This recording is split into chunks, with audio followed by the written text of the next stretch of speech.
잘 들리시면 머리 위로 오 한 번만. 감사합니다. 네, 감사합니다. 아유, 작년에 이어서 또 한 해 또 1년 만에 다시 찾아뵙게 되었고, 또 역시나 작년과 동일하게 간증은 앞서 또 보여주신 간증들, 또 하나님이 어떻게 이끄셨는지를 또 들을 수 있는 너무 귀한 시간인 것 같습니다. 고백해 주셨던 것처럼 하나님의 은사와 그 부르심을 받은 자들은 절대 하나님이 포기하지 않으시고 끝까지 책임지시는 것. 그래서 우리의 연약함과 우리의 부족함이 결론이 되질 않고 모든 것을 합력하여 선을 이루시는 분이시라는 것, 말씀을 통해 너무 분명하게 드러나 있는 것 같습니다. 또 한 해 2020년 돌아보니 또 아쉬움도 남고, 또 어찌 보면 가장 어두운 해로 기록이 될 것 같은데요. 우리에게 기억이 되기도 하고 그렇게 기록될 것 같기도 한데, 그 시간을 통해서 저는 반드시 주님이 하실 일이 있었다고 저는 확신합니다. 우리에게는 어두운 시간이었고, 보기에는 이렇게 드러나 보기에는 이렇게 뭔가 주님 우리에게 뭔가 말씀하셨을까 하는 생각이 들 수 있을 만한 그런 시간이지만, 부르심을 입은 자들의 관점에는 그 일을 통하여 교회를 정결하게 하시고 다시 한번 우리의 마음 가운데 돌이키라는 회개의 메시지와 또 우리의 심령을 깨끗게 하시는 그런 은혜의 시간으로 허락하셨다는 것을 믿어 의심치 않기 때문에 은혜의 해였다고 고백할 수 있을 것 같습니다. 2020년도 은혜였고, 그 은혜가 2021년에도 동일하게 필요한 줄 믿습니다. 그래서 2021년 한 해를 시작하면서 함께 나누고 싶었던 지난 작년에 제가 나눴을 때 말씀을 기억하는 자라고 하는 말씀으로 제가 작년에 말씀을 나눴었는데요. 오늘은 오늘 말씀의 주제는 복음을 복음답게라고 하는 말씀입니다. 복음을 복음답게 여긴다는 말씀인데요. 우리 성경 말씀 구절 한번 각자 개인이 가지고 계신 성경으로 성경을 좀 찾아보도록 하겠습니다. 고린도전서 1장 22절에서 24절까지의 말씀입니다.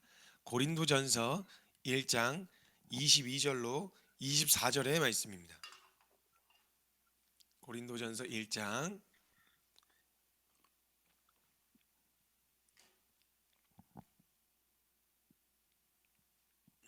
22절부터 24절 말씀입니다. 찾으신 줄 알고 제가 뭔가 들리진 않으니까요, 함께 한 목소리 읽고 저도 함께 읽도록 하겠습니다. 시작. 유대인은 표적을 구하고 헬라인은 지혜를 찾으나 우리는 십자가에 못 박힌 그리스도를 전하니 유대인에게는 거리끼는 것이요 이방인에게는 미련한 것이로되 오직 부르심을 받은 자들에게는 유대인이나 헬라인이나 그리스도는 하나님의 능력이요 하나님의 지혜니라. 아멘. 복음을 복음답게 여긴다, 무엇을 무엇답게 여긴다라고 하는 말은요, 그 문장 자체는 한 문장에 불과할 수 있겠지만요, 각 개인마다 복음을 복음답게 여긴다는 의미가 각 개개인마다 다 다르게 느껴지실 거예요. 그러니까 어떤 사람이 복음을 복음답게 여긴다라고 하는 말 안에는, 복음을 복음답게 여기는 건 내 목숨을 걸 만한 것으로, 내 목숨을 걸어도 아깝지 않은 가치로 여긴다는 말이지 라고 받아들이시는 분이 있는가 하면, 어떤 분에게는 복음을 복음답게 여긴다, 그냥 뭐 일주일에 주일날 교회 한번 가고 그냥 예수님 그냥 감사하고 고마워하는 이 정도의 수준으로 또 다가오실 수도 있을 거예요. 그러니까 복음을 복음답게 여긴다라고 하는 의미는 한 문장에 불과하지만 각 개인마다 주관적으로 전혀 다른 의미로 다가오게 되어질 거라는 거예요.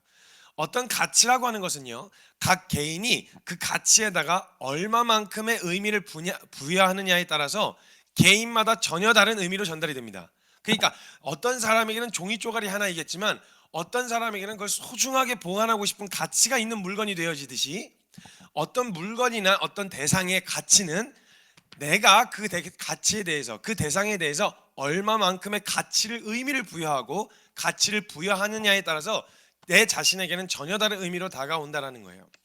만약 이 복음이 정말 우리의 목숨과도 바꿀 수 없는 가치였고, 하나님이 주셨던 이 말씀이 어떤 것으로도 바꿀 수 없는 그 정도의 농도와 가치였다면, 가치로 여기고 의미를 부여한 사람에게는요, 복음을 복음답게 여깁시다, 하나님이 주신 말씀을 말씀답게 여깁시다 라고 하는 말의 의미는 목숨을 건다는 의미와 같은 의미일 거예요.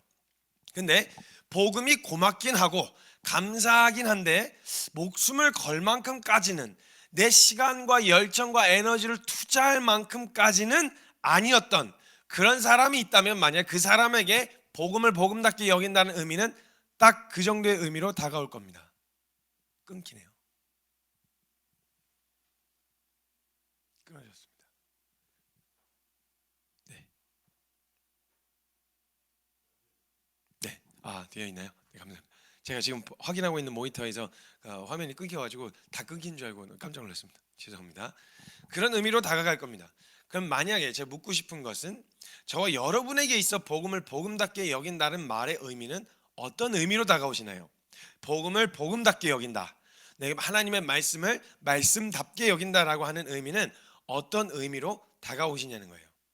어떠한 가치는요, 처음에도 말씀드렸다시피 그 가치에 얼만큼의 의미를 부여했느냐에 따라서 전혀 다른 의미로 다가온다라는 거죠. 제가 한 번은요, 혹시 피규어 아시나요? 피규어 그 조그만 어떤 캐릭터들을 이렇게 진짜 형상화해서 만들어 놓은 피규어가 있습니다. 이 피규어를 제가 한번 보았는데요, 이거를 모으는 사람을 봤어요. 피규어를 모으는 사람을. 그 모으는 사람들 집에 가서, 모으는 사람들 집이 아니고 그걸 좋아하는 사람의 집에 한번 초대를 받아서 간 적이 있었는데, 갔더니 찬장에 그 피규어가 진열이 되어 있는데요, 그 피규어 자체가 저는 그냥 제 눈에는 그게 장난감 그 이상도 그 이하도 아닌 거예요. 그냥 어린아이 때 제가 예전에도 막 그냥 문방구에서 1,000원 주면 살 수 있었던 로봇 장난감 이런 거 있었거든요. 그거 이상도 그 이하도 저에게는 아니에요. 저는 이게 뭐 잘못됐다거나 틀렸다는 말씀을 드리는 게 아니에요. 이거는 개인 취향이라는 거죠. 그 사람에게 가치가 있어도 저에게는 전혀 다른, 저에게는 전혀 가치가 없는 일로 다가올 수도 있다라는 이야기를 말씀을 드리는 거예요. 제 눈에는 그냥 로봇 장난감 그 이상도 그 이하도 아니었어요. 움직이지도 못하고. 저 같은 경우는 이렇게 RC카나 이런 거는 굉장히 좋아해요. 장난감 이렇게 막 제가 조종해서 움직이는 것들은 굉장히 좋아하고 재밌는데, 그 조그만 피규어 있잖아요. 이거를 혹시 아마 여기 계신 분들도 이렇게 모으시는 분이 계실 수도 있는데 대부분의 경우는 이해가 잘 안 되실 거예요. 근데요, 더 놀라운 건 뭔지 아세요? 이 그냥 장난감 요렇게 생긴 피규어들을 찬장에다 진열하는데 오직 그 피규어만을 위한 찬장이에요. 보관함이에요. 오직 그 장난감, 요만한 그 장난감을 보관하기 위한 찬장을 구입했고요, 그 요만한 것마다 개인 보관함이 또 따로 있어요. 그래서 저는 딱 봤을 때 들어가자마자 저한테 그걸 보여주는 거예요. 그 사람의 프라이드인 거예요. 이게 막 자부심이 막 내가 이런 걸 갖고 있어. 그래갖고 저한테 가서 이제 소개를 한다고. 제가 전혀 그런 거에 대한 관심이 없는 사람인 줄 몰랐는지 아니면 알았는데도 상관없었는지 저를 거기 가서 막 보여주는 거예요. 장난감을 보면서 이 보라고 이래가지고. 하는데 저한테는 그냥 그렇구나, 장난감 많이도 모았다, 그냥 이런 생각을 했었거든요. 근데 저는 거기에 있는 거 다 합해봐야 끼케 한 몇만 원 하겠거니 하는 생각을 했었거든요. 몇만 원. 저는 그거 찬장에 있는 것만 해도 끼케, 아니 저기다가 그렇게까지 돈을 투자할 만한 가치를 저는 못 느끼겠거든요. 그러니까 끼케 한 몇만 원 정도이지 않을까 했는데요, 속이 설명을 하는데 그 찬장에 있는 것만 다 합해서 수천만 원이래요. 수천만 원. 요만한 장난감하고 움직이도 못하는 요러고 있는 애들, 요런 모습으로 있는 애들 그냥 천장에다 보관해 놓은 것만, 그것만 수천만 원의 돈을 들였다는 거예요. 저는 일단 이해가 안 돼요. 개인 취향은 존중하는데 저는 일단 이해가 안 되는 거예요. 근데 집 방 청소는 안 하는데 그 피규어 청소는 또 얼마나 기가 막히게 하는지, 그냥 면봉을 갖다가 하나씩 다 해갖고 에탄올 같은 거 묻혀가지고 요러고 있으면 요 팔 같은데 거기를 이렇게 세밀하게, 집 방 청소도 안 하면서 찬장 청소를 얼마나 열심히 하는지 몰라요. 그냥 면봉으로 쑤시고 매일같이 먼지 털이로 털고 난리도 아닌 거예요. 그게 저는 아무리 생각해도 이해가 안 되는 거예요. 저는 애들 로봇 정도니까 그 정도는 투자할 수 있겠다. 예를 들면 애들한테 선물할 때 한 1,000원, 2,000원, 그래 큰맘 먹고 10,000원, 20,000원 이 정도는 내가 사줄 수 있겠다고 생각했는데, 저도 아들내미 장난감 사러 갔다가 눈이 뒤집혀 버렸어요. 아니 요만한 장난감, 로봇 장난감 하나에 막 몇만 원씩 하는 거 보면서 깜짝 놀라요. 근데 애들은 거의 막 환장하는 거예요. 거기에 막 그냥 둘러 빠져가지고. 그러니까 거기에다 의미를 부여하고 내가 가치를 부여하면요, 그 대상의 가치는 내가 어떤 의미를 부여하느냐에 따라서 전혀 다른 가치가 되는 거예요. 그 사람에게 있어 피규어라는 대상은 그냥 자신의 시간과 열정과 수천만 원의 돈을 투자해도 아깝지 않을 만한 대상이에요. 그래서 그 사람들은요, 그 피규어 하는 사람들께 또 동호회가 있대요. 비비비처럼 이렇게 또 모이잖아요. 크리스찬들이 이렇게 모이잖아요. 그것처럼 또 그 사람들은 그런 모임이 또 있대요. 정기적으로 모인대요. 근데 그 사람들이 서로 생일 파티하고 집으로 초대하잖아요. 그럼 뭘 하는 줄 아세요? 피규어 렌탈을 한대요. 그래갖고 그 비싼 피규어들 함부로 이렇게 한정판 같은 거를 업체에다 맡겨가지고 업체에다 빌려와가지고 우리 집에 이런 피규어가 있다고 전시를 또 해놓은대요. 그 수십만 원 수백만 원을 들여가지고. 또 이해가 안 되시죠? 저도 이해가 안 되는 거예요. 도저히 이게 제 상식으로는 그게 이해가 잘 안 되는 거죠. 거기다 몇 천만 원을 투자한다는 건 제가 이해가 안 되는 거예요. 근데 그 사람에게는 그럴 만한 가치가 있는 거예요. 똑같은 것을 보는데 전혀 다른 가치가 되는 거예요. 이렇게 어떤 의미를 부여하느냐에 따라서 전혀 다르게 느껴진다는 거예요. 그리고 혹시 뭐 연애 편지를 받아보셨거나 또 연애 편지를 작성해 보시면 알겠지만, 제가 봤을 때는 그냥 종이 쪼가리잖아요. 박스 이렇게 막 열어서 막 보여주고 자랑하시는 분이 몇 분 있었거든요. 연애 편지 썼던 것들, 받았던 것들, 뭐 인기 많았었던 뭐 이런 걸 얘기하시려고 그러는지 모르겠는데, 박스 안에다 막 받았던 연애 편지 같은 걸 이렇게 보관해 놓으신 다음에 보여주는, 저는 그냥 종이 쪼가리, 그 이상도 그 이하도 아니에요. 근데 그분에게는 추억이 담겨 있고 자신의 그런 어떤 이런 게 담겨 있다 보니까 그걸 그렇게 소중하게 대하는 거예요. 그리고 혹시 또 옛날에 초등학교 때 가면 또 집에 또 걸려 있으실 수도 있는데요. 보통 아들을 키우는 집에 가면요, 아이들이 한 초등학교 들어가면은 태권도를 보통 보내요. 그럼 태권도에서 또 사진을 한 장씩 찍어주거든요. 저는 그걸 왜 그렇게 대문짝만하게 인화를 해놓고 저 거실 벽에다 걸어놓는지 이해는 잘 안 되는데, 보통 그 친구 집에 갔었을 때, 어렸을 때 친구 집에 가면요, 어떤 그 친구가 그 거실 벽면에 이렇게 요런 자세로 이렇게 있는 요런 사진을 대문짝만하게 인화해가지고 거기다 걸어놓는 걸 볼 수 있단 말이에요. 저한테 그게 왜 그렇게 돈을 들여가지고 액자를 이렇게 해가지고 하나 하는 생각이 들지만, 전혀 다른 의미인 거예요. 그 하나하나 사소한 모든 거에다가 내가 의미를 부여하기 시작하면요, 그건 전혀 다른 가치가 되는 거예요. 남들 눈에는 싸구려처럼 보이고 남들 눈에는 이해가 되지 않는 것처럼 보이지만요, 이해가 되지 않지만 저에게 있어 그거에 대한 거는 그만큼을 투자할 만한 가치가 있게 다가오게 되어진다는 거죠. 그러니까 반대로 아무리 가치가 있어도요, 내가 그것에 대하여 의미를 부여하지 않으면요, 아무리 값진 것이라고 해도 크게 다가오지 않아요. 저한테 되게 크게 다가오지 않는 것 중에, 사람들은 막 되게 많은 사람들이 좋아하는데 저에게는 크게 다가오지 않는 게 뭐냐면, 그 명품이라고 하는 브랜드나 아니면 명품 이런 거에 대한 부분에 저는 일단 일체 관심이 없었다가, 요 말씀을 준비하면서 명품 샵이나 명품 브랜드를 좀 찾아봤어요. 그 중에 우리 자매님들이 이렇게 되게 로망으로 생각한다고 하는 에르메스라고 하는 그 브랜드가 있더라고요. 혹시 들어보셨나요? 에르메스? 제가 에르메스 이번에 처음 들어봤습니다. 에르메스라고 하는 가방이 있어요. 제가 에르메스 브랜드 그 샵에 들어가 봤어요. 들어갔는데 가방이 핸드폰 한두 개 들어갈 만한 요만한 가방이 1,000만 원 단위서부터 시작을 해요. 가방이. 도대체 왜? 저는 전 이게 이해가 안 되는 거예요. 저는 그냥 안 끊어지고 튼튼한 뒤에 이렇게 안 끊어지고 많이 담을 수 있는 최대한 용량이 큰 이런 가방이 저한테는 굉장히 실용적이고 필요하지. 아니 뭘 집어넣을 수 있는지 모르겠는데 요만한 가방을 갖다가 1,000만 원 넘는 돈을 투자한다는 건 저는 상식적으로 이해가 안 되는 거예요. 잘못됐단 말씀이 아니에요. 잘못됐단 말씀이 아닌데, 아무리 값진 것이어도 저처럼 제가 거기에다 의미를 부여하지 않고 그 가치를 모르면 그것에 대하여 그만큼 투자하는 걸 굉장히 아까워하고 별로 의미 없어 하게 되어진단 말이에요. 근데 그 가치를 아는 사람과 의미 있게 다가오는 사람들에게는 에르메스라고 하는 건 1,600만 원을 투자하고서도 가지고 싶은, 그걸 다 투자하고 나서라도 취하고 싶은 그 정도의 가치로 다가온다라는 거예요. 근데 여러분 생각해 보세요. 만약에 그 에르메스의 가방을요, 그 가치를 전혀 모르는 사람에게는 필요하겠어요, 그게? 예를 들면 저는 그렇게 드러나 볼 수 있는데, 예를 들면 저 원시 부족에 옷도 제대로 걸치지 않은 사람들에게 이거 에르메스 가방이야, 이거 그냥 1,000몇백만 원짜리라고 이렇게 얘기해 주면 그 사람들이 막 감동받겠어요? 아니요. 그분들은 머리 이렇게 크게 이렇게 하고 물고기를 많이 담을 수 있는 가방이면 돼요. 그냥 악어 가죽이냐 이런 거 필요 없어요. 물고기를 아주 많이 담을 수 있는, 그 왜 원시 부족들 이렇게 보면 머리에다 이렇게 이렇게 두르고 이렇게 뒤에다 이렇게 메고 다니는 가방 있잖아요. 물고기 많이 담을 수 있는 거, 그런 거면 충분하지. 요만한 백 이런 거 거기다 그렇게 투자 안 한단 말이에요. 그런 것처럼 가치라고 하는 건요, 굉장히 주관적입니다. 가치라고 하는 건 굉장히 주관적이에요. 그래서 이 가치라고 하는 건 부여하는 것에 따라서, 그 부여하는 사람과 의미에 따라서 전혀 다르게 다가오게 되어진다는 거예요.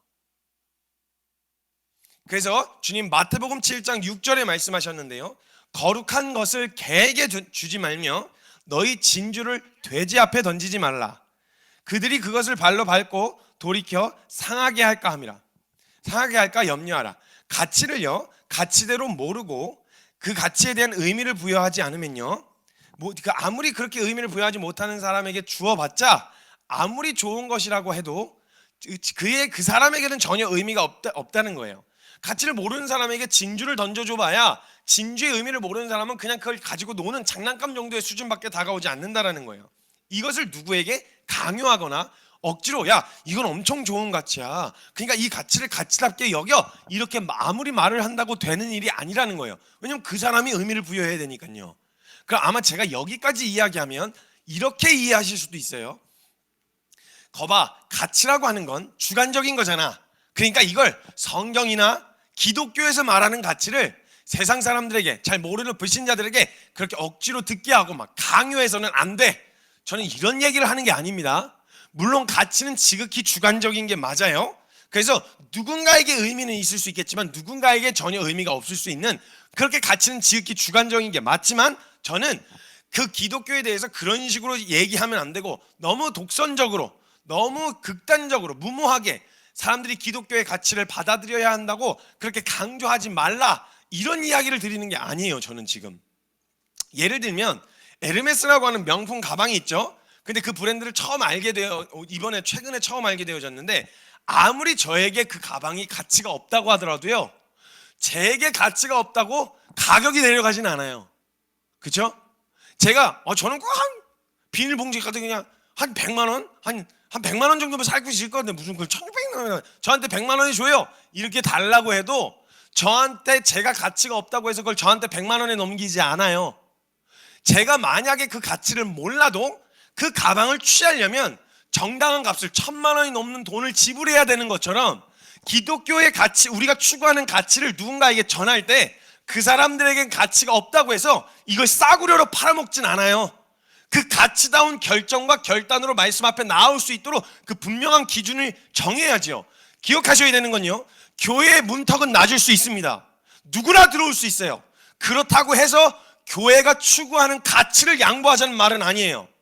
누구나 올 수 있지만 예수님이 말씀하셨던 대로 누구든지 날 따라오려면 자기를 부인하고 날마다 십자가 지고 나를 따르라라고 하셨던 이 가치에 대해서는 절대 양보할 수가 없는데, 일단 불러놔야 되겠으니까, 일단 이 사람들 앉혀놔야 되겠으니까, 만일 이 가치를 양보하게 되어졌다, 그러니까 복음이 싸구려로 값싼 취급을 받게 되어지는 거예요. 분명 그 가치는 내 생명과 내 전부를 투자해도 아깝지 않은 하나님의 이 말씀은 내 목숨과 내 모든 걸 투자해도 아깝지 않을 만한 대상임이 분명한데도 이게 싸구려로 넘어가고 있는 거예요. 내가 알든 알지 못하든, 내가 사든 사지 않던 그 가방은 그 정도의 가격을 지불해야만 가질 수 있듯 복음도 마찬가지입니다. 복음의 가치를 알든 알지 못하든, 그게 내게 가치가 있든 없든, 인정했든 인정하지 않았든 상관없이 말씀과 복음에 대한 가치는요, 생명의 전부를 투자해야만 온전히 받아 누릴 수 있는 가치입니다. 성경의 수많은 인물들에게 있어서 복음의 가치는 자신의 생명을 아낌없이 내어 던질 만큼의 가치였어요. 이 사람들만 무모하고 극단적인 삶을 살았던 게 아니라 그 가치의 실제의 가치는요, 자신의 전부와 시간과 열정과 생명을 투자하는 것이 아깝지 않을 만큼의 가치였어요. 실제로도 그런 가치였고요, 그들에게도, 이 은혜를 제대로 경험한 그들에게도 말씀이 그 정도의 의미와 가치로 다가왔었다는 거예요. 빌립보서 1장 20절부터 21절에 이렇게 말합니다. 나의 간절한 기대와 소망을 따라 아무 일에도 부끄러워하지 아니하고 지금도 전과 같이 온전히 담대하여 살든지 죽든지 내 몸에서 그리스도가 존귀하게 되게 하려 하나니, 이는 내게 사는 것이 그리스도니 죽는 것도 유익함이라. 그리스도가 존귀하게 되실 수만 있다면, 그분의 이름이란 가치는 나에게 있어서 그분의 이름만 높여지실 수 있으면, 그분만 영광 받으실 수만 있다면 난 죽는 것도 유익하다, 내 목숨도 아까워하지 않겠다라고 하는 믿음의 고백이었습니다. 우리가 흔히 알고 있는 스데반 집사님이요, 그는 복음을 위해서 그냥 입 다물면, 가만히 있으면 중간이라도 가니까 적당히만 살면 얼마든지 그냥 자신이 원하고 이루고 싶었던 삶을 살 수 있었던 사람들이었어요. 근데 그걸 버리면서까지 그 자신의 생명을 걸 만한 가치를 발견했던 사람들은요, 하나님의 이름이 땅에 떨어지는 자리를 견딜 수 없어 했어요. 하나님의 이름이 높아지셔야 되는 자리에서 반드시 외쳤어요. 스테반 집사님, 사도 바울, 사도 베드로, 우리가 알고 있는 우리의 믿음의 선배이신 주기철 목사님, 손양원 목사님, 이름이 알려지진 않았으나 생명과도 하나님의 이름이, 그리고 이 말씀이라고 하는 가치가 생명과도 바꿀 수 없었던 그런 가치를 가지셨던 분들이었다는 거예요. 근데 놀랍게도요, 어떤 사람에게 있어 자신의 전부를 투자할 만큼 가치가 있는 물건이잖아요. 물건이든 사람이잖아요. 그럼 그 사람 앞에서는요, 아무리 이 사람에게는 가치가 없어도요, 그 사람 앞에서, 그걸 소중하게 생각하는 사람 앞에서는 절대 그 물건이나 그 대상을 함부로 대하지 않아요. 왜냐하면 이 사람이 이거에 대해서 얼마나 소중하게 생각하는지를 알고 있기 때문에 그런 거예요. 예를 들면 이런 겁니다. 제가 앞서서 피규어에 대한 이야기를 잠깐 꺼냈습니다. 근데 제가요, 분명 제게는 아이들이 가지고 노는 장난감처럼 다가오고 별 의미가 없었는데요, 그걸 얼마나 소중하게 생각하는지를 제가 알고 있었기 때문에 그 사람 앞에서 뭐야 이거 그냥 장난감 아니야? 그냥 이거 그냥 이렇게 갖고 노는 거 아니야? 이렇게 함부로 대하거나 왜 그렇게 사는 거야? 한심해 죽겠네. 왜 그러는 거야? 이렇게 함부로 말을 할 수가 없었습니다. 왜냐하면 그 사람에게 있어 그게 얼마나 소중한지를 제가 알고 있었기 때문에요. 그래서요, 진짜 이 사람에게 어떤 가치가 의미 있다라는 거에 대해서 명확하게 드러나잖아요. 그럼 그 주변 사람들은요, 그것을 대할 때 되게 조심스럽게 대해요. 내게는 의미가 없는데 저 사람에게는 진짜 의미가 있기 때문에 내가 이거 잘못 건들면 저 사람하고 완전 손절해야 된다는 생각을 갖고 있는 거예요. 그러니까 조심스럽게 대하는 거예요. 그래서요, 아무리 지나가는 아줌마라고 해도 친구 엄마면요 함부로 얘기하잖아요. 친구 앞에서 가족 얘기 함부로 안 하는 거예요. 왜냐면 나에게는 의미가 없을 수 있어도 그 사람에게는, 그 대상에게는 굉장히 의미 있는 대상이기 때문에 함부로 이야기하지 않는다라는 거죠. 그래서 이 가치가 어느 정도의 가치인지 아는 사람들은요, 나한텐 가치가 없어도 함부로 대하지 않아요. 제가 이제 책을 한 권 썼는데요, 예전에 이제 제가 처음 책을 썼던 게 이제 믿음 분투다라고 한 책이었어요. 제가 그걸 27살에 처음 그 책이 나왔는데 그 책을 딱 내고 나서 제가 얼마나 설렜겠어요. 그래서 제가 소중하게 생각하는 사람들, 혹은 이제 좀 저에게 도움을 주셨던 분들에게 제가 책을 나눠드렸어요. 나눠드렸는데 제가 함께 공동체로 살던 공간에서요, 제가 아무리 그래도 제가 그 소중하니까 저는 되게 소중하게 되어 있었는데, 제가 어느 날 그 책이 냄비 받침으로 쓰인 걸 본 거예요. 그래요, 급했겠죠. 네, 급했을 거예요. 분명히 이유가 있었을 거예요. 그런데 제 눈에 그게 냄비 받침으로 쓸 가치는 아닌 거예요. 그러니까 그 사람들도 제가 안 들어갔으면, 거기에 안 들어갔으면 아마 별탈 없이 그냥 그거 놓고 썼을 거예요. 근데 제가 딱 들어가고 나니까 어이쿠 이러면서 갑자기 이거 어쩔 줄 몰라 하는 분위기가 막 연출이 되는 거예요. 아니, 저자 앞에서 책을 냄비 받침으로 쓰다니요. 이 말이 안 되는 상황이었는데, 아무튼 급한 상황인 건 제가 인지를 했어요. 그래서 막 라면을 끓여갖고 막 오는데 너무 뜨거우니까 빨리 이렇게 했는데 주변에 가장 가까이 있었던 게 제 책이었던 거예요. 그래서 이제 냄비 받침을 이렇게 놓고 썼는데 제가 딱 들어가서 그걸 확인하니까 아이쿠 이러면서 이제 막 정리하는 이런 모습을 보였다라는 거죠. 그러니까 누군가에게는 가치가 없어서 함부로 대할 수 있지만 제게 의미가 있다는 걸 알잖아요. 제가 딱 들어가니까 그냥 평상시 같이 할 수가 없는 거야. 막 조심하게 되어지는 거. 이런 모습처럼 누군가에게 소중하게 생각하는 게 진짜 명확하게 드러나잖아요. 그럼 그거 함부로 안 건드려요. 그거 함부로 손 안 대요. 가치에 대하여 의미를 부여한 만큼 마음이 묻어나기 때문에요, 이거 잘못 건드렸다간 뼈도 못 추릴 걸 알아요. 그럼 적어도 그리스도인에게 가장 소중한 건 예수 그리스도이시며 그분이 우리에게 주신 하나님의 말씀이며 우리에게 이루신 하나님의 복음입니다. 그리고 하나님의 이름이지요. 그러니까 만약 우리가 이걸 진정 소중하게 생각한다면요, 이걸 주변 사람들이 알아요. 알면요, 이거 함부로 안 건드려요. 왜냐하면 이거 잘못 건드렸다가는 뼈도 못 추리거나 혹은 아예 이 사람들하고 손절해야 될 걸 알기 때문에요, 이거 잘못 건드렸다면 큰일 난다는 거예요. 진짜 그 사람을 죽일 작정으로 완전히 깨부실 작정 아니면요, 어지간해선 이 영역을 건들 수가 없다는 거예요. 그걸 건든다는 건 그 사람과 완전 담쌓고 절교를 하든 뭘 하겠다는 의미로 다가올 테니까. 제가 피규어 가진 사람들 피규어 장난감 막 집어 던지고 막 그거 막 흐트러 이렇게 하면 그 사람하고 연 끊겠다는 거잖아요. 그걸 그렇게 소중하는데 제가 함부로 대한다는 건, 이런 건 있기 때문에 그걸 건든다는 건 이건 거의 담쌓고 살거나 이 사람 잡아 죽일 기세로 달려들지 않으면 안 되는 거예요. 그 진짜 그렇게 할 작정 아니면 웬만해선 잘 안 건드려요. 근데 쉽게 건드는 건 왜 건드는 줄 아세요? 이 사람에게도 별로 의미가 없어 보이는 거예요. 저 사람에게도 별로 가치가 없어 보이는 거 있죠. 그건 되게 쉽게 건드려요. 근데요, 이 목숨과도 바꿀 수 없는 가치로 다가온 사람들에게 있어서 소중하게 생각하는 물건들은요, 혹은 그 대상은요, 절대 함부로 안 건드려요. 그래서요, 목숨 걸고 예수님 쫓았던, 목숨 걸고 말씀 붙들었던 사도들과 예수님의 제자들에게서부터 만약 예수님을 빼앗으려고 한다, 그들에게서 예배를 빼앗으려고 한다, 그들에게서 성경과 말씀을 빼앗으려고 한다, 이렇게 했을 때는요, 최소한 그 제자들과 사도들의 목숨을 빼앗을 기세로 달려들지 않으면 안 됐었어요. 그래서 그걸 알고요, 그들에게서 그걸 빼앗기 위해서 거의 잡아 죽일 기세로 달려들었어요. 어지간해선 빼앗기지 않는 거예요. 어지간해선 흔들리지 않는 거예요. 그러니까 이 사람하고 완전 담쌓고 절규할 생각으로 다 그냥 이 잡아 죽일 것처럼 달려들지 않으면 이들에게서 이것을 빼앗을 수가 없다라고 하는 걸 알고 있었단 말이죠. 그래서 어떤 사람들은 그런 사람들한테 주변에서 이야기하는 거예요. 야, 그냥 뚝 눈 한 번만 딱 감고 부인해. 그냥 성경책 팔아 넘겨. 그냥 발로 밟고 침 뱉고 그냥 가. 그걸로 예수님이 뭐라고 하시겠어? 아, 신학적으로 말이야, 성경적으로 말이야, 그렇게 인자하고 온유하신 하나님께서 그거 한번 부인했다고 그거 뭐라고 하시겠어? 이렇게 이야기할 수 있어요. 그래, 맞아요. 어쩌면 하나님은 인자하고 온유하셔서요, 그 영역을 용서하실 수 있을지도 몰라요. 하나님은요. 근데 진짜 하나님은 우리가 소중하게 생각했더라면, 우리에게 있어 가치가, 우리에게 있어 말씀의 가치가, 예배의 가치가, 하나님과 그 이름아, 그 복음의 가치가 우리에게 그 정도의 가치였더라면 이게요, 실제로 그렇게 용서해 주실 수도 있는데요, 근데 그게 안 되는 거예요. 그 사람들에게는 그냥 눈 한 번 감고 난 예수님 몰라요, 이걸 못 하겠는 거예요.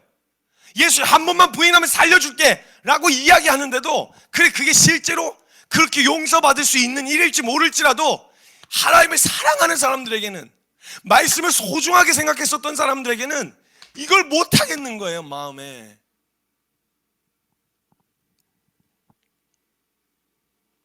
그래서 그 사람들은요, 그냥 한 번 눈 감고 넘어가는 정도의 의미가 아니었어요.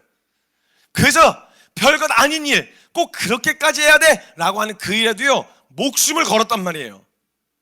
그로 인해서 세상은 그리스도인들을 어떻게 생각하게 되냐면, 만약 우리가 그리스도인들에게서 그리스도를 부인하라는 것과 예배와 말씀을 빼앗는다라는 것은 그들의 목숨을 빼앗을 작정으로 달려들 정도로 독하지 않으면 절대 그들에게서 말씀을 빼앗을 수가 없다, 그들에게서 예배를 빼앗을 수가 없다, 이것이 세상 사람들이 다 알고 있었어요. 이 사람들 정말 독하다, 뭔가 잘한다, 따뜻하다, 이웃을 너무 사랑, 이런 이미지보다요, 야, 진짜 저 사람들 독하다, 지독한 놈들이다, 저거 성경 빼앗으려면 진짜 잡아 죽일 기세로 달려들어야 된다, 이걸 알고 있었단 말이에요. 그래서 교회는 항상 세상으로부터 독종이라는 소리를 들어왔어요. 독종이다, 무모하다, 극단적이다, 이런 이야기를 들어왔었단 말이에요. 모든 사람들이 그 가치를 가치답게 여기게 된 것은 아니지만요, 인정받았어요. 야, 그리스도인들에게 있어 말씀은, 야, 그리스도인들에게 있어 예배는, 야, 진짜, 야, 목숨 걸 기세로 진짜 달려들지 않으면 안 되는구나 라는 걸 인정받았었어요, 초대교회 때. 적어도 교회와 그리스도인들에게 있어서 예수님이라는 가치는, 그리고 복음은 목숨을 걸 만한 가치라는 것, 그리고 그것을 통해서 만약 누구라도 이 복음을 믿기로 결정하고 예수님을 따르기로 한다면 적어도 저렇게 목숨 걸고 따르고 믿어야만 한다는 정확한 기준을 제시해 줬었어요, 교회가. 그래서 야, 진짜 만약에 나는 저 정도로 믿을 생각은 없어, 지금 현재까지는. 근데 만약에 내가 교회를 간다거나 아니면 내가 예수님을 믿기로 결정해, 그럼 최소한 저 사람들만큼 믿어야 된다는 얘기 아니야, 이렇게 명확한 기준을 제시해 줬었다고요. 제가요, 신천지랑 사이가 안 좋아요. 그때도 얘기했지만 신천지랑 사이가 안 좋은데 뭐 사이가 좋으면 이상한 거겠죠. 근데 이 신천지 애들이 희한하게요, 열이면 열, 백이면 백, 애들이 다 열정이 있어요. 어마어마하게 그냥 열정을 가지고 달려들어요. 얘들 장난 아니에요. 물론 그 말도 안 되는, 말 같지도 않은 말을 듣고 둘러빠져 있는 게 너무 속상한데, 열이면 열. 제가 근데 한번 봤거든요. 제가 전도하는 걸 제가 한번 인천에서 보다가 제가 이 얘네들이 그 지하철 역사 앞에서 전도를 하고 있는 거예요. 청년들이, 진짜 어린 청년들이 막 전도를 하고 있는데, 얘네들은 뭐가 이렇게 열정이 있을까? 뭐가 다른 걸까? 아니, 정통이라고 말하는 우리가 오히려 쪽팔릴 정도로 이단인데 그렇게 열정이 있고 이렇게 둘러빠져 있을까? 라고 하는 생각을 가지고 쭉 지켜봤는데요, 금방 깨달았어요. 똑같이 한 전도사급 되는 사람이요, 태양볕에서 한치도 틀림없이 이 사람들하고 같이 꼬박 같이 전도를 하더라고요. 먼저 항상 본을 보여줘요. 그러니까 그걸 보면서 깨달았어요. 그러니까 누군가가 전도를 당할 때는요, 전도한 사람이 자신에게 들려줄 때, 아, 나도 만약 저기 들어가려면 저 정도만큼은 믿어야 저기 들어갈 수 있는 거구나라는 걸 알고 갈 거 아니에요. 근데 그걸 보여줬던 사람이 목숨 걸고 전해준 거예요. 그러니까 자기가 거기 들어갈 때는 목숨 걸고 시작하지 않으면 안 된다는 걸 이미 알고 있었어요. 그러니까 들어갈 때부터 이미 마음의 결정을 하고 들어간 거죠. 그러니까 열이면 열, 백이면 백, 그냥 다. 근데 오히려 정통이랑, 제가 청년들 많이 만나고 돌아다니잖아요. 정통인데요, 정통인데 진짜 매가리가 없어요. 정말 이거 그냥 대세예요. 그냥 대세. 뜨뜻미지근한 게 정통 기독교의 핵심가치예요. 거의 그냥 뜨뜻미지근한 거. 이것도 아니고 저것도 아니고, 세상에 완전 빠져 사는 것도 아니지만 그렇다고 그리스도에게 빠졌다고 말할 수도 없는,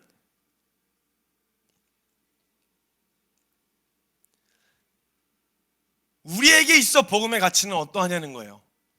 과연 우리가 말씀 붙들고 다른 무엇보다 우선순위로 이 말씀을, 새해 첫 시간을 이 말씀으로 시작하는 사랑하는 우리 지체들과 말씀 앞에 함께 달려가고 있는 동역자잖아요, 우리. 근데 우리에게 있어 복음의 가치는 어느 정도인가요? 우리에게 있어 말씀의 가치는 도대체 어느 정도인가요? 우리에게 있어 복음의 가치는 어떤 가치인가요? 세상은 우리를 보며 그들에게 가치가 있냐 없냐 막 이런 거 말고요, 우리에게 있어 복음은 어떤 가치일 거라고 생각할 것 같으세요? 안 믿는 사람들이 우리를 볼 때, 야, 저 사람들에게 있어 복음이라는 것은 이 정도의 가치야 라고 이야기할 때 어느 정도의 가치라고 볼 것 같으신가요? 과연 우리가 말씀을 붙드는 걸 볼 때, 우리가 복음을 대하는 걸 볼 때 말이죠. 상황 바뀌고 스툴리면 언제든지 갈아엎을 수 있는 가치요? 그냥 4대 종교 중 하나요? 적당한 균형을 잡고 유지해야 하는, 너무 빠지면 안 되는, 심적 안정을 추구하는 그저 친목단체에 불과한 종교단체요? 우리에게 있어 복음은 무엇인가요? 우리에게 있어 하나님의 말씀의 가치는 어떤 것인가요? 세상 사람들이 믿고 안 믿고는 우리의 몫이 아니에요. 전해주는 것까지는 우리에게 명령하셨지만 그들을 믿게 만드는 것은 우리에게 달려있는 문제가 아니에요. 그러나 그들이 믿고 안 믿고 하고 상관없이 그들에게 복음이 필요한 줄 우리는 알고 있잖아요. 그래서 우리는 전하고 있잖아요. 근데 우리가 그들에게 해줄 수 있는 것이 있다면, 이 복음은 진짜 우리 인생과 우리의 시간과 우리의 열정과 하나님의 말씀은 우리의 생명을 걸기에 충분한 것, 충분한, 그 인생을 걸고 붙들기에 충분한 것이라는 것. 믿고 안 믿고는 너희의 몫이지만 적어도 우리에게 있어 이 복음이 이 정도의 가치라는 것 정도는 보여줄 수 있지 않겠냐는 거예요.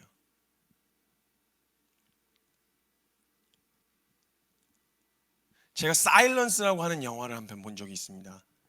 천주교의 선교사들이 일본으로, 저희보다 훨씬 더 먼저 복음과 또 이제 이런 기독교의 문화에 노출될 수 있는 기회를 먼저 일본이 받았었는데, 정말 잔혹하게 잡아 죽이더라고요. 정말 잔혹하게 잡아 죽였어요. 뜨거운 펄펄 끓는 온천물을 한국작시 들이부으면서 그렇게 죽이고요, 십자가에다 매달아 놓고 썰물 때 매달아 놓고 파도에 맞아서 죽도록 내버려요. 오랜 시간 고통을 느끼면서 죽게 만드는, 그리고 그냥 거꾸로 매달아 놓고요, 이 뒤에 그 발 뒤꿈치를 따가지고, 동물 따가지고 거기서 한 방울씩 피를 흘리게 해서 한 방울씩 흘려서 죽게 만드는, 이런 너무 잔혹한 것들이 거기 나와 있어요, 영화에. 근데요 진짜 재밌게도요, 너무 놀랍게도요, 거기서요 그 사람들이 그 가치를 알고 있었던 그 천주교 신자들이죠. 거기서 나와 등장하는 인물들은 천주교 신자들인데요, 거기 있는 사람들이 딱 하나 요구해요. 너희가 지금까지 예배 드렸어도 괜찮아. 너희가 천주교 신자였어도 상관없어. 너 지금 당장 십자가하고 성경책에다가 발로, 지는 이렇게 발로 이렇게 밟고, 여기를 발로 막 지디기어서 발로 밟고 그 십자가 상에다가 침 한 번만 뱉어. 그럼 내가 없던 것처럼 해줄게. 그 관료들이 와가지고, 관리인들이 와가지고 반드시 이거 걸리면 바로 잡아서 그런 고문이 당할 게 뻔해요. 근데 그 사람들한테 가서 너 침 한 번만 뱉어. 침 한 번만 뱉고 발로 한 번만 밟으면 내가 그 전에 네가 믿었어도 내가 전혀 믿었어도 내가 다 넘어가 줄게. 이렇게 이야기를 하는 거예요. 그게 진짜 딱 한 번만 침만 뱉으면 돼요. 침 뱉고 발로 한 번만 밟고 나면요, 자기 하나로 다 살 수 있어요. 모든 사람들이 다 살 수 있는 기회가 있는 거예요. 그러면 사람들 다 그렇게 얘기하지 않겠어요? 그냥 넘어가. 근데 이런 유혹이 우리나라에도 있었단 말이죠. 신사참배할 때요, 끝까지 신사참배하지 않겠다고 버티고 있었던 목사님들에게 목사님들이 찾아가서, 야, 주님 용서해 주실 거야. 그냥 한번 넘어가. 교회 이러다가 무너진다고 성도들을 생각하고 가족들을 생각해야지. 이런 말로 이야기를 했었어요. 그래서 거기에 있었던 성도들이, 그 수많은 사람들이 거기에 신사참배를 했단 말이에요. 했냐 안 했냐 이거 갖고 얘기하자는 거 아니에요. 근데 적어도 하지 않으셨던 분들은요, 끝까지 그걸 지켰던 사람들은요, 그냥 고개 한번 까딱하는 게 아닌 거예요. 그분들에겐.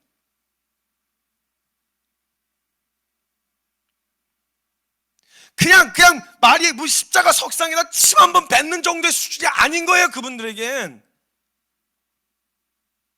그냥 성경책 발로 한 번 밟는 거, 이 정도의 가치가 아닌 거예요. 그분들에겐. 그분들의 말씀이라고 하는 가치와 그분들에게 예수님이라고 하는 가치는, 그냥 야, 상황 보니까 이거 한번 적당히만 균형 잡고 그냥 한번 눈 감고 넘어가면 되는 거 아니야? 라고 넘어갈 수 있는 이름이 아닌 거예요. 그분들에겐. 침 한 번만 뱉으면 누구도 뭐라 안 해요. 아무도 말하지 않아요. 누구도 강요하지 않았어요. 근데 그 침 한 번을 못 뱉겠는 거예요.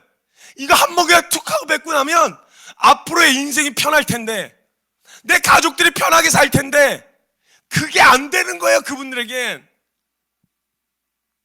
나중에 주기철 목사님 설득하다가, 야, 너 하나님께 식사 기도해라. 그럼 내가 신상 앞에다가 할 수 있는 앞에다가 신상을 갖다 놓을 테니까 너는 하나님께 기도해. 근데 너가 고개 그냥 까딱만 해도 내가 그 신사 참배한 걸로 인정해 줄 테니까, 아무래도 안 바뀌니까, 아무래도 받아들이질 않으니까 그 고개 까딱 한 번만 해. 이랬는데 그걸 못 하겠는 거예요. 하나님이 하라 하지 마라, 그게 맞냐 옳으냐 그르냐의 문제로 다가오지 않아요. 그분들에겐. 왜냐면 자기에 있어서 복음이라는 가치가, 자기에게 있어 말씀이라는 가치가, 자기에게 있어 하나님의 이름이라고 하는 가치가, 그냥 다른 사람들은 다 안 받지만 나는 알잖아요. 우리는 알잖아요. 그게 하나님 앞에서 그냥 침 한 번 뱉는 이게 아닌 거예요. 그분들에게. 하나님을 사랑하는 사람들에게는 그걸 못 하겠는 거예요.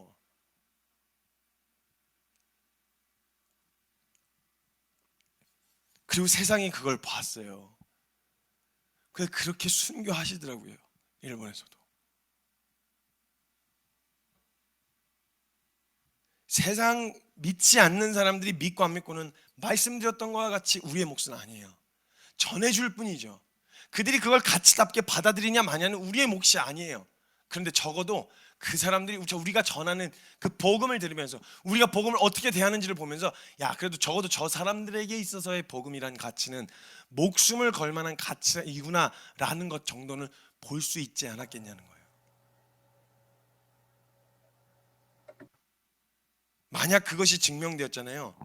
만약 우리가 그 목숨을 걸 만한 가치였다라는 거, 하나님의 말씀이 그 정도의 가치였다면, 아마 세상이 우리에게서 복음과 예배를 빼앗으려고 할 때요, 적어도 목숨을 빼앗을 정도로 작정하고 달려들지 않으면 절대 빼앗을 수 없다는 것을 아마 알고 있었을 거예요. 그리고 아마도 진짜 최후의 마지노선이 아니라면, 진짜 독한 마음 먹고 덤벼드는 게 아니라면요, 이것만큼은 절대 건들 수가 없었을 거예요. 묻고 싶습니다. 우리에게 있어 복음이 복음답다는 의미는 어떤 의미로 다가오시나요? 살아계신 하나님의 말씀을 말씀답게 여긴다라고 하는 의미는 어떻게 다가오고 계신가요? 내 생활과 내 형편의 제재를 받으면 얼마든지 갈아탈 수 있는 정도는 아니셨나요? 내 감정이 상하고 내가 조금이라도 불편할라 치면 언제든지 뒤로 밀어놓을 수 있는 정도의 가치는 아니셨나요? 우리에게 있어 예수 그리스도와 그분이 이루신 십자가의 복음과 그분이 승천하시면서 남기신 교회와 그 모든 것을 이루신 하나님을 높이는 이 예배는 도대체 우리에게 어떤 의미로 다가오셨나요? 어떤 사람들은 교회가 세상에서 지탄을 받고 있다고 이야기를 해요. 그래서 그 사람들의 마음을 상하게 하면 안 된다고 얘기해요. 그래서 너무 독선적으로 행동하지 말아라. 그냥 좀 적당하게 타협하면서 이야기하라고 이야기를 해요. 근데 아니요, 그 사람들이 정말 보고 싶은 건 어쩌면요, 기독교가 추구했던 가치와 말씀이 맞다는 거 알아요. 겸손해야 된다는 게 미덕인 줄 알고요, 사랑해야 된다는 게 덕인 줄 알아요. 사람들도 그걸 보여달라는 거잖아요. 말씀의 가치가 정말 가치답게 너희가 말하고 있다면, 그 가치가 정말 너희에게 소중하다면 올바르지 않은 거 당연히 욕 먹어야죠. 우리가 지탄을 받아야죠. 그런데 우리에게 의미 있는 가치를 전달할 수 있는 방법이 그냥 그들을 어르고 달래는 것이 아니에요. 제가 생각할 땐 그게 아니에요. 그냥 해달라는 대로 다 해주고 그냥 배려, 저는 이거라고 생각하지 않아요. 이게 얼마나 가치 있는지, 이걸 얼마나 우리가 소중하게 생각하는지를 보여주는 것으로 이 가치를 전해줄 수 있다고 저는 생각해요. 가치 있는 것을 가치 있게 여길지 말지의 문제는 그 사람들의 문제예요. 어떤 가치를 소개하고요, 알려주는 것까지는 할 수 있어도 그것에 대해 실제적인 의미를 부여하는 건 개인의 문제라는 거예요. 그러면 어떻게 주관적인 가치를 어떻게 전달할 수 있겠어요? 우리가 어떻게 믿지 않는 사람들에게 이렇게 소중한 가치를, 이렇게 목숨을 걸 만한 가치를 그들에게 전해줄 수 있을까요? 그건요, 그걸 가지고 있는 사람이 의미 있는 그걸 얼마나 소중히 여기는지를 보여줘야 돼요. 우리가요, 말씀을 얼마나 소중히 여기고 있는지를 보여줘야 돼요. 우리가요, 교회를 얼마나 소중히 여기고 있는지를 보여줘야 돼요. 우리가요, 하나님의 이름을 얼마나 소중하게 여기고 있는지를 보여줘야 돼요.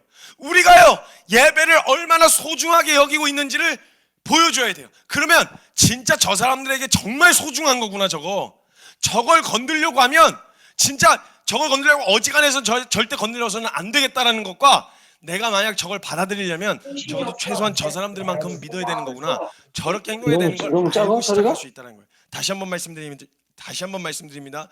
교회의 문턱은 낮을 수 있어요. 그렇다고 해서 교회가 지향하는 가치를 포기하자는 말이 아니에요. 지켜야 될 건 반드시 지켜야 된단 말이에요. 이게 얼마나 좋은지에 대해서 아주 납득할 만한 논리적으로 설명하는 거 좋아요. 필요합니다. 정리가 되어야죠. 근데 그렇게 알려주고 이야기하더라도 그 사람이 받아들이냐 안 받아들이냐의 차이는 그 사람들 몫이니까, 그거보다 더 중요한 건 뭐냐면 우리가 얼마나 소중히 여기고 있는지를 보여줘야 된다는 거예요. 예배와 말씀과 기도와 하나님의 이름과 복음을 복음답게 여기는, 그걸 정말 소중하게 생각하는 사람들이 어떻게 대하는지를 보면 그 사람들도 그게 얼마나 가치 있는지를 볼 수 있게 되어진다는 거예요. 그들이 오든 오지 않든 상관없이 이것이 얼마나 소중한지를 보여주려면 결국은 우리가 이 복음을 얼마나 소중히 여기는지를 보면 충분히 전달할 수 있다는 거예요. 그리고 만약 그들이 이 복음이라는 가치에 의미를 부여하게 될 땐 자신들이 보았던 대로 이것을 받아들이려면 목숨을 걸어야 하는 것이라는 걸 알고 시작하게 되어지는 거예요. 우리에게 정말 복음이 소중하신가요? 하나님의 말씀은 그 무엇하고도 뺏길 수 없는, 다른 건 다 양보하고 딱 한 가지만 들고 갈 수 있다 그러면 붙들게 말씀이신가요? 정말 교회인 우리에게 묻고 싶은 거예요. 교회에게 이 십자가의 복음은 사람들이 보기에는 무식하고 무모한 것처럼 보이고 있지만, 근데 부르심을 받은 자들에게는 누구나 상관없이 이 복음은, 그리고 이 십자가는 하나님의 능력이고 정말 하나님의 지혜였나요?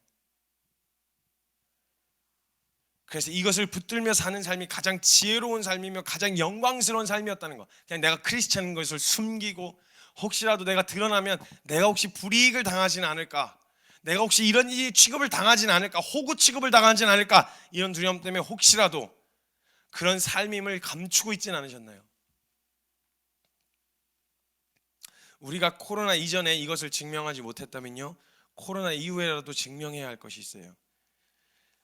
지금 상황에서 우리에게서 말씀을 빼앗겼고 예배를 빼앗겼다라고 하는, 물론 상황상 어쩔 수 없단 말, 네, 저도 동의합니다. 필요하다면 할 수 있는 모든 방역을 조치를 다 취해서 할 수 있는 예배를 드려야죠. 근데 다른 건 몰라도 진짜 목숨과도 목숨과도 바꿀 수 없는 가치였다면 우리에게 말씀이, 그리고 복음이, 세상도 알 수 있지 않았을까요? 아마 우리가 이것을 가치답게 여기기 시작하면요, 말씀의 가치를, 그리고 복음의 가치를 가치답게 여기기 시작하면요, 스가랴 8장 23절의 말씀처럼 만군의 여호와가 이와 같이 말하노라. 그날에는 말이 다른 이방 백성 10명이 유다 사람 하나의 옷자락을 잡을 것이라. 그리고 곧 잡고 말하기를 하나님이 너희와 함께 하심을 들었나니 우리가 너희와 함께 가려 하노라 하리라 하시니라. 너희와 같이 좀 가자. 내가 그동안 잘 몰랐는데 진짜 다른 거 몰랐는데 너희의 삶을 통해서 하나님이 함께 하시는 것과 하나님이 살아계신 것을 내가 보게 됐다. 그러니까 나도 좀 같이 가자. 내가 사는 삶의 방식 포기하겠다. 내가 가고 있는 길의 방향 내려놓겠다. 나 너희와 함께 좀 가자. 같이 가자. 10명의 이방 사람들이 유다 사람 한 사람의 옷자락을 붙잡고 나 좀 살려달라. 나도 너희가 사는 길을 나도 좀 가고 싶다. 그 길밖에 없다는 걸 너희를 보며 알았다. 하나님이 살아계시다는 것과 그분이 정말 이 목숨을 걸 만한 가치가 있으신 분이라는 걸 나 너희를 보아 알았다. 나도 좀 데리고 가라. 이렇게 옷자락을 붙들고 매달리게 될 것이라는 거예요. 우리가 복음을 복음답게 여길 때요, 말씀을 말씀답게 여길 때요, 하나님의 영광과 그 이름을 그 이름답게 여길 때 그 일이 일어나게 되어줄 줄로 확신합니다. 우리 복음을 복음답게 여깁시다. 혹시라도 우리 안에 적당한 균형, 사람들이 말하는 평균, 이것을 복음답게 여기고 복음답게 살아간다고 생각하고 있었다면 우리 잠시 내려놓고 정말 하나님 앞에 점검하며 하나님 앞에서 하나님, 진짜 복음을 복음답게 여기는 것, 믿음의 선진들이 그건 절대 무모한 삶이 아니에요. 성경 처음에도 시작했던 것처럼 유대인은 표적을 구하고 헬라인은 지혜를 찾을 거예요. 논리적인 것과 눈에 드러나는 어떤 기적적인 하나님 살아계시다면 눈으로 보여봐봐 라고 하는 이런 것들을 보여달라고 찾을 거예요. 근데 우리는 다른 거 전할 게 없다. 내가 자랑할 건 십자가밖에 없다. 우리는 십자가에 못 박힌 그리스도를 전하니 유대인에게는 거리끼는 것이요 이방인에게는 미련한 것처럼 보이지만 구원을 받고 부르심을 받은 우리에게는 유대인이나 헬라인이나 그리스도는 하나님의 능력이요 하나님의 지혜니라. 이 고백이 우리에게서 터져나게 될 줄로 믿습니다. 우리 이 시간 잠깐 함께 같이 기도했으면 좋겠습니다. 각자의 자리에서 함께 좀 기도했으면 좋겠는데요, 기도의 시간을 좀 충분히 가지려고 합니다. 우리 스스로 말씀을 비추어 우리 자기 자신을 한번 돌아보는 시간을 가지셨으면 좋겠어요. 그 정말 이 복음을 복음답게 여긴다는 말의 의미가 정말 그렇게 우리에게 다가오고 있었는지, 말씀을 말씀답게 여긴다라고 하는 가치가 정말 우리에게 그런 의미로 다가오고 있었는지, 정말 우리 믿음의 선진들이 그랬던 사도 바울에게 있어 복음이 오늘날 나에게 있어 복음과 전혀 다르지 않았는지, 크리스찬에게 있어 예배가요 목숨보다 귀한 줄 우리가 평상시에 보여주고 그것을 알고 있었다면요, 예배를 양보하라고 했을 때요 목숨을 양보하라라는 수준으로 받아들일 걸 알고 있었을 거란 말이에요. 그래서 굉장히 조심스럽게 얘기했을 거예요. 저기 진짜 지금 코로나가요, 이 전염병 사태가 지금 심각합니다. 사태가 심상치가 않습니다. 그러니까 이게 대면 예배를 포기하라는 말이 당신들에게 어떤 말인 줄 아는데요, 지금 상황이 너무 급박하니까요, 제발 좀 이거 좀 자제해 주시면 저희가 어떻게든 빨리 마무리하고 다시 할 수 있도록 회복시켜 놓을 테니까 제발 좀 한 번만 오히려 미안했을 거예요. 왜냐면 우리에게 있어 그게 어떠한 가치인 줄 알았으니까요. 그리고 교회가 사회적으로 미친 영향력을 이미 다 알고 있거든요. 그렇기 때문에 선한 영향력이요, 그럼 오히려 미안했어야 되는 거 아닌가요? 그래 상황은 이해해요. 그래서 그 사람들이 그렇게밖에 얘기할 수 없었다는 것에 대해서 충분히 공감하고 이해를 해요. 그런데 그렇게 이야기할 때 지금 교회가 미안해야 되는 게 아니라 그렇게 할 수밖에 없는 그런 부탁을 할 수밖에 없었던 것에 대하여 오히려 미안하다 소리를 들었어야 되지 않을까요? 우리에게 있어 어떤 가치인 줄 알았을 테니까요. 이해를 바라지 않아요. 누군가에게 가치 있는 것이 누군가에겐 가치 없을 수도 있으니 왜 저럴까? 왜 저렇게 모일까? 이해 안 될 수 있지만 우리에게 예배는 그 정도의 의미가 아니잖아요. 그게 보여졌어야 했다고요. 그게 드러났어야 했다고요. 그 가치 있는 것을 손대거나 함부로 하는 걸 조심할 수밖에 없는데, 그런데 만약 크리스찬들에게 함부로 예배를 이야기하면서 그깟 예배를 좀 안 드리면 어떠냐? 그깟 예배요? 그깟 예배요? 저와 여러분에게 있어 예배가 그깟 예배예요? 하나님이 그 은혜로 십자가의 구속과 그 은혜로 말미암아 허락해 주신 하나님을 예배할 수 있고 하나님 앞에 나아갈 수 있게 하신 그 예배가 우리에게 그깟 예배예요? 그깟 기도 좀 하라면 어떠냐? 그깟 기도요? 성경 좀 안 보면 어디 덧나냐? 그깟 성령이요? 그깟 복음이요? 그깟 예수요? 우리가 왜 이런 소리를 듣고 있어야 되죠? 언제부터 교회에게 복음이, 언제부터 교회에 예수 그리스도의 이름이, 언제부터 교회에게 예배가 극한 예배가 됐어요?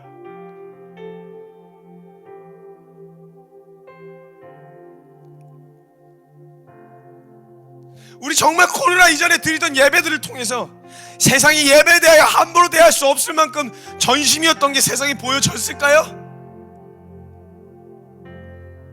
여러분, 만약 우리가 먼저 교회가 전염병 확산을 막기 위해서 대면 예배를 중단하고 온라인으로 예배를 드린대, 야, 그 방역에 힘쓰기로 먼저 한데 이렇게 됐을 때 이게 오히려 사회적 이슈가 될 만큼, 야, 교회가 예배를 온라인으로 전환했대, 이게 사회적 이슈가 될 만큼, 그들에게 충격으로 다가올 만큼, 야, 정말 이웃사랑을 실천하려고 하는구나 라는 게 보여질 만큼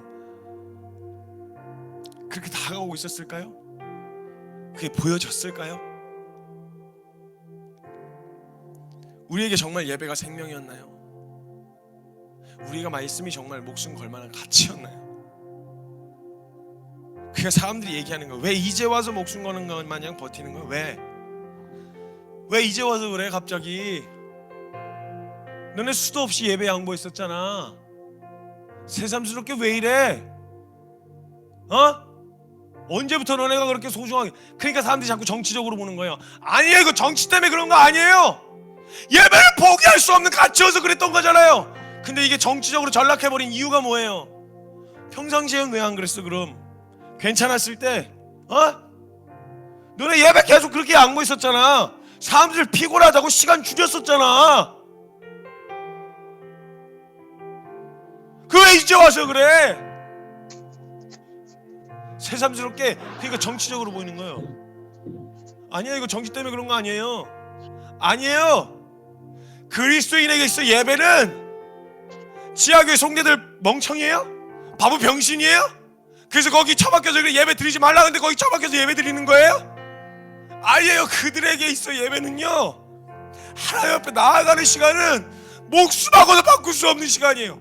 그 입을 덮어놓고 성경 필사로 적어놓은 성경들 돌려가면서 너덜너덜해지까지 보면서, 성경 보면서 한절한 쪽복음 하나씩 살펴보면서, 그거 보고 적발되면 바로 끌려가는 거 알면서도 보는 건, 그거 왜 그래 그렇게 미련하게 살아? 사람들은 그렇게 이해할 수 있게 볼 수 있겠지만 그 사람들한테 그 정도의 가치가 아닌 거예요. 말씀이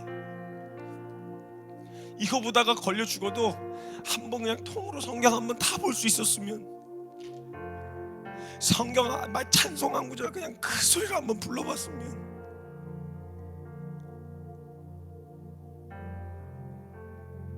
사랑하는 여러분, 우린 이제 와서 코로나에게 공적 대면 예배 양보한 거 아니에요. 우리 이미 예배 양보했었어요. 학업 때문에, 청소년들 학업 때문에 이제 양보했었어요. 예배. 애들을 어떻게 예배 자리에 들여놓느냐는 거예요. 그래서 조금만 예배 시간 길어지고 수련회 한다 그러면 막 학업에 이는 전화 그냥 있는 대로 와서, 그 정신 있는 거야? 제정신이냐?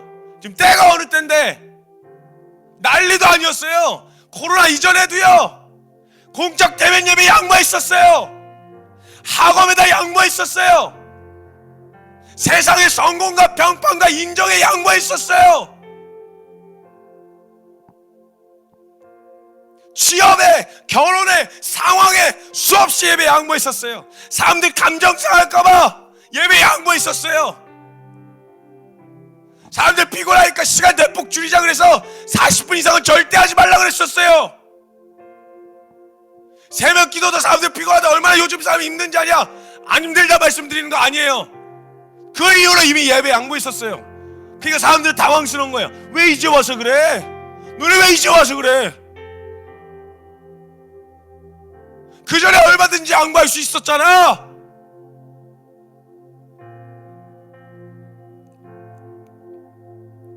협조요? 얼마든지 할 거예요. 방역이요? 얼마든지 할 거예요. 근데 교회에게 정말 묻고 싶은 게 있는 거예요. 양보할 수 없었던 이유, 예배를 양보하지 않고 드리겠습니다, 대면 예배 드릴 거예요 라고 하는 게 과연 정치적 이유 때문인가요? 아니면 정말 목숨과도 바꿀 수 없는 예배인 걸 이번 기회를 통해서 발견했기 때문인가요? 만약 후자라면요, 정말 목숨과도 바꿀 수 없는 가치인 걸 발견해서 예배, 대면 예배를 드리는 거라면요, 전 대면 예배 드렸으면 좋겠어요. 그걸 발견했기 때문에 정치적 이유가 아니라 예배가 정말 생명과도 바꿀 수 없는 그런 예배이기 때문에 우리는 더 모여야 합니다. 힘써야 됩니다. 만약 그런 의도로 그걸 깨닫다면 전 대면 예배 드려도 된다고 생각해요. 드렸으면 좋겠어요. 아니면 온라인으로 전하는 사람이 다른 상황에 그냥 이끌려서 눈치 보느라고 전하는 게 아니라, 만약에 진짜 하나님이 말씀하셨던 대로 하나님을 사랑하고 내 이웃을 사랑하라고 하셨던 대로 이웃사랑의 실천을 위해 온라인으로 전하는 거라면, 정치적 이유 때문이 아니라 이웃사랑의 실천을 위해 온라인으로 전하는 거라면요, 저는 온라인도 괜찮다고 생각해요. 근데 둘 다 코로나 끝나고 증명해야 될 거예요. 코로나 때문에 그 상황에 정치적 이유가 아니라 예배에 목숨 거, 예배가 그리스도인에게 목숨 걸 만한 가치라는 걸 발견했던 사람은 끝나고도 목숨 걸어야죠. 이웃 사랑 때문에 그렇게 했었던 얼마나 많은 명분이 있었느냐 이런 거 말고 정말 증명해야 되는 순간이 올 거예요. 코로나 끝나고 우린 반드시 증명해야 합니다. 정말 세상에 어떤 사람들의 무모하다, 극단적이다, 무식하다 라고 하는 비난 가운데서도 우리에게 있어 복음이란 가치는, 우리에게서 말씀이란 가치는 이 정도의 가치였다라는 거, 목숨과도 바꿀 수 없는 가치였다라는 거, 이거 증명해야 돼요. 이거 증명되어야 돼요. 그래야 하나님이 우리를 통해 영광롭게 되어주실 수 있을 거라고 저는 믿어요. 저는요, 요즘 기도하면서 제일 무서운 건 코로나가 안 끝날까 봐 무서운 게 아니고요, 이대로 아무것도 변하지 않은 채 코로나가 그냥 끝나버릴까 무서워요. 이것만큼 돌아볼 수 있는 시간이 없었고, 진짜 이 시간만큼 교회와 성도인 우리를 돌아볼 수 있는 시간이 없었는데 아무것도 보지 못한 채 그냥 코로나가 이렇게 끝나버릴까 봐 전 그게 더 무섭더라고요. 사랑하는 여러분, 먼저 돌아봅시다. 우리에게 있어 정말 복음의 가치는 어느 정도였는지, 우리에게 있어 말씀의 가치는 어느 정도였는지, 정말 내 생명과도 정말 내 목숨과도 바꿀 수 없는 그 정도의 가치였었는지. 그러지 않았다면 주님 앞에 죄인 줄 알고 회개하며 돌이키는 시간, 돌이키는 기도와 다시 한번 주님 말씀 앞에 교회의 본질과 말씀의 본질대로 그렇게 그런 가치를 여기게 될 것이라는 믿음의 결단을 하는 기도로 각자의 자리에서 함께 기도하며 나아갔으면 좋겠습니다. 먼저 함께 기도합시다. 예, 하나님 감사합니다. 주님,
가지만 더 기도하며 나아갑시다. 한 가지 더 기도할 때 간증을 작년에도 그렇고 올해도 들으면서 간증을 통해서 하나님이 허락하셨던 여러 가지 어려운 상황들이 펼쳐졌는데 이것을 해석하는 것 역시 말씀으로 돌아보는 하나님의 계획과 나를 다루심으로 해석하는 것에 대한 굉장히 큰 도전을 제가 받았습니다.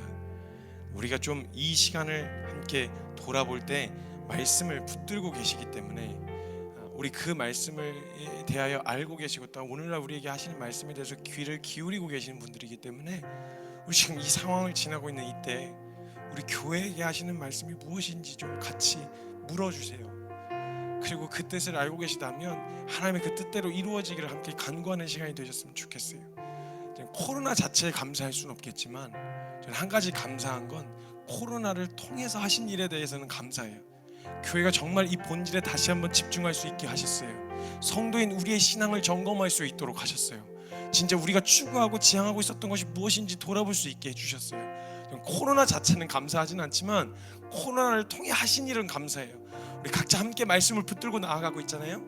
그 말씀을 통해서 이 상황과 이 모든 걸 해석하시고 하나님이 정말 이것을 통해서 우리에게 무엇을 하고자 하시는지, 지금 이때 교회에 하고자 하시는 일이 무엇인지, 이때 성도인 우리에게 하시는 일이 무엇인지, 이때 우리 직장을 통해 나를 통해 우리 직장에게 하실 일이 무엇인지 우리 같이 하나님께 묻고 만약 가르쳐 주신 것이 있다면 그 하나님의 뜻대로 이루어 주시기를 함께 간구하였으면 좋겠습니다. 하나님의 뜻이 하늘에서도 이루어진 것처럼 이 땅에서도 이루어질 걸 확신합니다. 하나님 아버지의 뜻을 이루어 주십시오.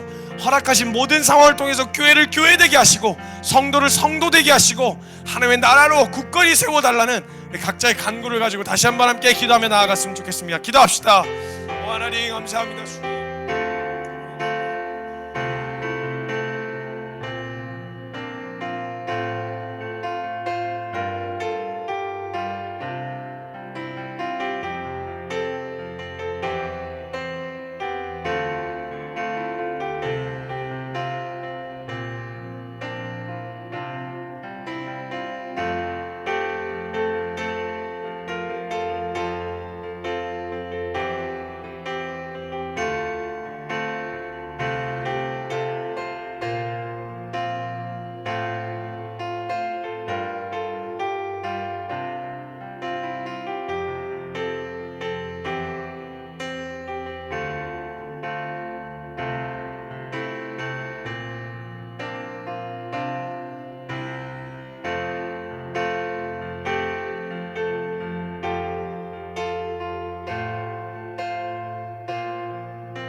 아버지 감사합니다. 하나님이 우리를 어떻게 여기셨는지, 죄인 되었을 때에 아들 예수 그리스도를 아낌없이 투자할 만큼의 가치 있는 존재로 우리를 바라봐 주시고, 아들 예수 그리스도께서는 우리를 형제라 부르기를 부끄러워하지 않으셨는데, 혹시 우리가 하나님의 이름과 아들 예수 그리스도의 그 이름을 부끄러워하고 있진 않았는지, 정말 우리가 복음을 복음답게 여기고 있었는지 하나님 돌아봅니다. 제 안에 하나님 그런 두려움과 상황에 의한 여러 가지 두려움과 걱정과 근심으로 인하여 머뭇거리고 주저하고 있었던 것이 있었다면, 하나님은 다시 한번 마음을 일으켜 세상 가운데 다른 것보다 이 복음이 내 인생을 걸만한 가치가 있는 대상이라는 것을, 그런 가치라는 것을 하나님 증명하기를 소망합니다. 우리가 말씀을 끝까지 붙들고 복음을 끝까지 붙들고 하나님의 이름을 끝까지 붙들고 나아갈 때, 주님 하나님의 이름이 다른 곳에선 몰라도 적어도 우리에게서만큼은 하나님의 이름이 가장 영화롭게 되실 줄로 믿습니다. 하나님 우리에게서 영광 받아 주십시오. 하나님 우리에게서부터 하나님의 이름이 높여지십시오. 오직 주님만 기대합니다. 오직 주님만 홀로 영광 받아 주시옵소서. 감사합니다. 주님 사랑합니다. 감사드리며 다시 오실 우리 주 예수 그리스도의 이름으로 감사하며 기도드리옵나이다.